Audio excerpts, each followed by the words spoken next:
함께 보실 말씀은 유다서 1장 1절부터 4절까지의 말씀입니다. 유다서 1장 1절로 4절까지의 말씀 저희 한 절씩 교독하신 후에 마지막 절은 합독하시도록 하겠습니다. 제가 먼저 읽겠습니다. 예수 그리스도의 종이요 야고보의 형제인 유다는 부르심을 받은 자 곧 하나님 아버지 안에서 사랑을 얻고 예수 그리스도를 위하여 지키심을 받은 자에게 편지하노라. 사랑하는 자들아, 우리가 일반으로 받은 구원에 관하여 내가 너희에게 편지하려는 생각이 간절하던 차에 성도에게 단번에 주신 믿음의 도를 위하여 힘써 싸우라는 편지로 너희를 권하여야 할 필요를 느꼈노니 이는 가만히 들어온 사람 몇이 있음이라. 그들은 옛적부터 이 판결을 받기로 미리 기록된 자니 경건하지 아니하여 우리 하나님의 은혜를 도리어 방탕한 것으로 바꾸고 홀로 하나이신 주제 곧 우리 주 예수 그리스도를 부인하는 자니라. 아멘. 오늘 본문 유다서에서 등장하는 이 유다는 예수님의 육신의 동생이었습니다. 그는 자신을 소개할 때 예수 그리스도의 종이요 야고보의 형제라고 소개하고 있습니다. 그는 혈육으로 예수의 형제였지만 이 그리스도를 바라볼 때 육체로 아는 자 그 이상으로 하나님의 아들이신 그리스도를 섬기고 있음을 밝히고 있습니다. 유다서의 전반적인 내용이 무엇입니까? 유다서는 이 거짓 교사들의 위험을 지적하며 그들의 성적 부도덕과 교만한 그 가르침을 고발하고 있습니다. 성도 여러분, 성도로 부르심을 입은 자들은 무엇을 위해 싸워야 하겠습니까? 당연히 거룩한 성도는 혈과 육이 아니라 세상 권세자들과 싸워야 합니다. 즉 인간과 인간이 다투고 싸우는 것이 아니라 영적인 싸움을 싸워야 한다는 것입니다. 그래서 우리는 악한 권세자들과 대항하여 믿음의 싸움을 싸운다라고 이야기합니다. 유다서 1장 3절을 보시면 믿음의 도라는 그러한 단어가 나옵니다. 믿음의 도를 위하여 힘써 싸우라라는 것이죠. 사실 이를 더 명확하게 번역하면 믿음의 도라는 것은 믿음을 지키기 위하여서 싸워라라는 의미가 될 것입니다. 우리들의 삶이 그렇습니다. 우리들의 싸움은 믿음을 지키기 위한 싸움입니다. 이 땅에서 완전한 인생을 살아가는 것이 아니기에 우리는 하나님 나라가 도래하고 있는 그 하나님 나라가 완성되기까지 믿음의 싸움을 우리가 싸워야만 한다는 것이죠.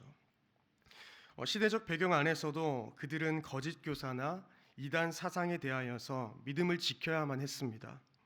영지주의의 중심 사상은 많은 한 4가지 정도로 저희가 요약할 수 있는데 그러한 이 본문에 나타나는 이단이 바로 이 영지주의 사상이다라고 이야기하는 것이 거의 대부분 학자들의 견해이기도 합니다. 영지주의는 무엇입니까? 첫 번째는 영은 선하고 순수하며 신비적인 데 반해서 이 물질, 육체는 악하고 타락한 것으로 보는 견해입니다. 이 사상에 기초하여서 이 세계의 창조는 하나님께서 이 하나님이 아닌 저급한 하나님을 피조물로 보는 그러한 견해이기도 합니다. 세계를 창조하는 하나님이 아니라 저급한 조물주에 의해서 만들어졌다라고 주장하는 것이죠.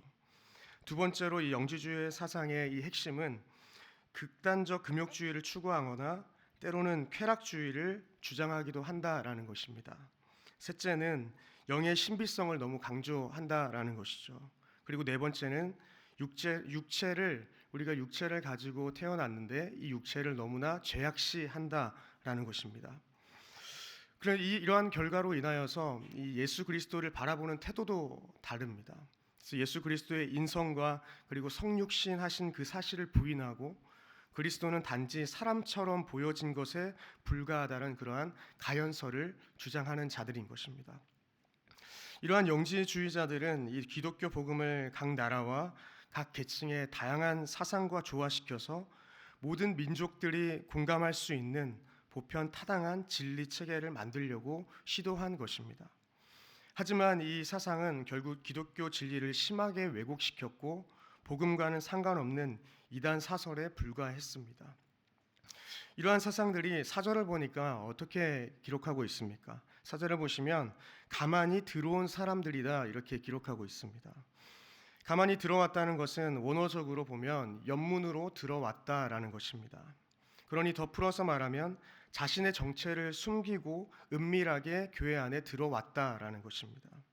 사실 이것이 이단의 특징이기도 합니다. 그들은 당당하게 나서서 복음을 전하는 것이 아니라 은밀하게 교회에 침투하여서 교회를 와해시키고 교회를 그 진리의 말씀을 왜곡시키는 일들을 하고 있다는 것이죠.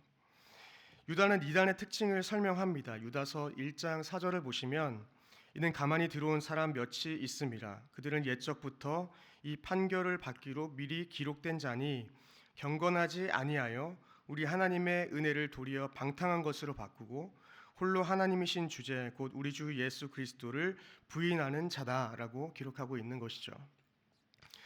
이단은 은밀하게 들어오고 그리고 이미 심판받은 자이다라고 기록하고 있습니다. 그러면서 이단의 특징을 말하기를 첫 번째로는 그들은 경건하지 아니하여서 하나님의 그 은혜를 도리어 방탕한 것으로 바꿔버렸다라는 것입니다. 방탕한 것에 해당하는 단어 아셀게이아는 방탕, 방종, 호색 등을 의미합니다. 신약에서 10번 정도 사용됐습니다. 이는 크게 방탕과 방종 그리고 성적 도착에 해당하는 그러한 본문에 많이 사용되었습니다. 신약에서 사용된 이 단어의 용례들을 모두 살펴볼 수는 없지만 한 가지만 살펴보면서 이야기를 이어나가고자 합니다. 로마서 13장 13절을 보면 낮에와 같이 단정히 행하고 방탕하거나 술 취하지 말며 음란하거나 호색하지 말며 다투거나 시기하지 말고, 이 부분에서 호색이라는 그 단어에 해당하는 것이 바로 아까 설명드렸던 단어입니다. 호색은 방탕하지 말라는 것이지 않습니까? 그러니 이단의 특징은 어떻습니까? 경건하지 않아서 생겨난 모든 방탕과 방종, 호색, 술 취함, 음란 이 모든 것들을 가리키고 있습니다. 그러니 이러한 이단들의 특징에서 벗어나야 한다는 것을 오늘 본문은 이야기하고 있는 것이죠. 그리고 그 이단들은 그러한 하나님의 은혜를 이러한 모든 방탕한 것에 자기중심적인 것으로 다 바꿔버린다라는 것입니다. 구체적으로는 이신칭의를 부인하는 것이고 그 은혜를 신자가 알았다고 해도 그 은혜를 방종과 바꿔버리는 것을 의미하기도 합니다. 주님께서는 우리에게 믿음으로 구원받은 길을 열어주셨는데 그 은혜를 받은 자들이 그 은혜를 이용하여서 그릇된 논리를 펼치면서 율법의 폐기를 부르며 불타오르는 정욕에 따라서 육체적인 방종과 음란을 일삼았다는 것입니다. 그래서 로마서 6장 1절에는 이렇게 기록합니다. 그런즉 우리가 무슨 말을 하리요? 은혜를 더하게 하려고 죄에 거하겠느냐라는 것입니다. 우리는 은혜가 은혜되기 위하여서 은혜를 풍성히 받기 위해서 제약된 길 위에 서 있을 수 없다라는 것입니다. 죄 가운데 머물러야 더 큰 은혜를 경험하는 것이 아니라는 겁니다. 하나님과 동행하며 그분의 말씀 안에 머무를 때 저에게 은혜가 더하는 줄 믿습니다. 두 번째 이단의 특징은 무엇입니까? 실제 당시 초대교회에 이 교묘하게 침투하였던 영지주의 이단들은 영은 선하고 육은 악하다고 여겨서 가연서를 그러한 주장함으로써 예수 그리스도의 완전한 인성을 부인하였습니다. 또한 인성뿐만 아니라 그리스도의 재림을 부인하고 이와 함께 이루어지는 심판까지도 부인한 자들이었습니다. 여러분, 이단은 그러나 결국 무너집니다. 통일교, 신천지, 하나님의 교회 많은 이단들이 있지만 그 이단들은 이미 하나님 앞에 심판받고 무너지게 되어 있습니다.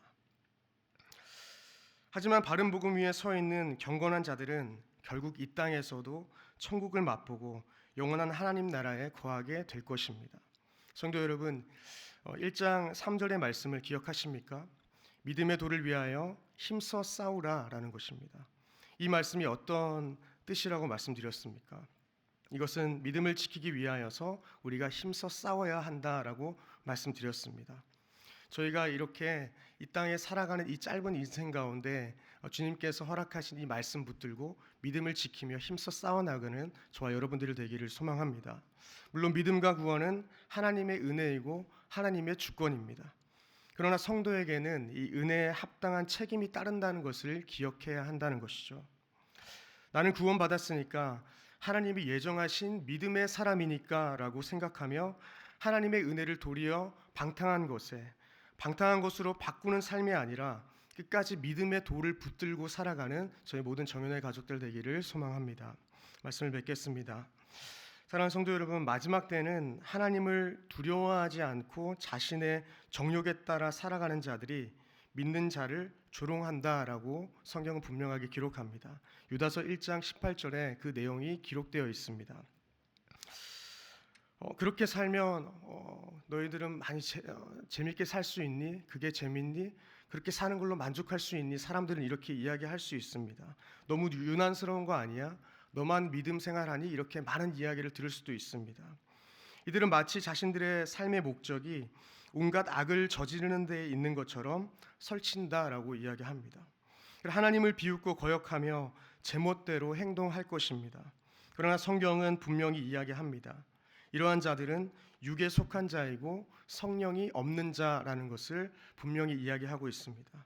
그렇다면 그들은 육에 속한 자이니 성령이 없는 자이니 그들의 인생은 그냥 끝난 것입니까? 또한 성경은 그렇게 끝맺지 않습니다. 오늘 본문에서 이 유다는 끝까지 그들을 긍휼히 여길 것을 이야기하고 있습니다. 의심하는 자들을 긍휼히 여기라라는 것이 바로 결론부에 이야기하는 유다서의 핵심이기도 합니다. 그러면서 유다는 마지막 말로 권면하고 있습니다. 유다서 1장 20절로 21절 말씀입니다. 제가 읽어드리겠습니다. 사랑하는 자들아, 너희는 너희의 지극히 거룩한 믿음 위에 자신을 세우며 성령으로 기도하며 하나님의 사랑 안에서 자신을 지키며 영생에 이르도록 우리 주 예수 그리스도의 긍휼을 기다리라라는 것입니다. 사랑하는 성도 여러분, 거룩한 믿음 위에 서시기를 소망합니다. 성령으로 기도합시다. 또 하나님의 사랑 안에서 자신을 지키시고 그리고 영원한 생명으로 인도하시는 주님의 자비하심을 하루하루 기다립시다. 믿음의 터 위에서만, 그분의 사랑 안에서만 우리를 지킬 수 있음을 다시 한번 기억하시면 좋겠습니다. 마지막 한 구절을 찾아보고 말씀을 맺도록 하겠습니다. 요한일서 4장 16절 함께 찾아보겠습니다. 요한일서 4장 16절입니다.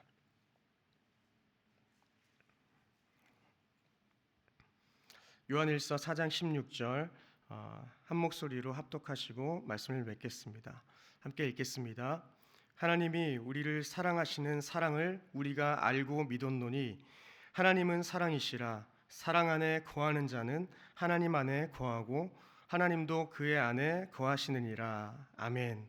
저희가 하나님 안에 거할 때 하나님께서 우리 안에 거해 주십니다. 그리고 사실 예수 그리스도께서 승천하셨을 때 하나님께서는 성령 하나님을 우리 안에 보내주시고 이미 우리 안에는 성령 하나님께서 내주하시는 줄 믿습니다. 우리가 그 성령 하나님의 충만하심을 입어서 오늘 하루도 믿음을 굳건하게 지키며 오늘 하루를 든든히 이기고 또 세워나가는 저와 여러분들의 삶 되기를 주님의 이름으로 축원드립니다. 함께 기도하시겠습니다.